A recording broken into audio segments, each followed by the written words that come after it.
You ask Tiger to solve. This deals with linear equations with one unknown. The final result is x equals 5/2. Let's solve it step by step.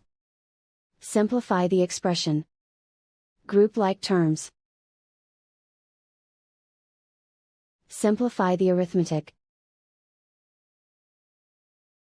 Group all x terms on the left side of the equation. Subtract 22x from both sides. Group like terms.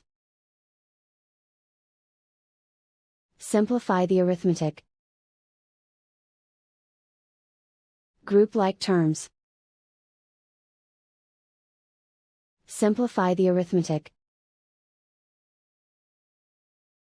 Group all constants on the right side of the equation. Add 16 to both sides.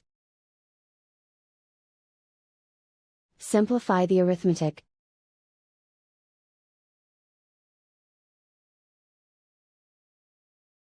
Isolate the x. Divide both sides by 2. Simplify the fraction. And so the final result is x equals 5/2.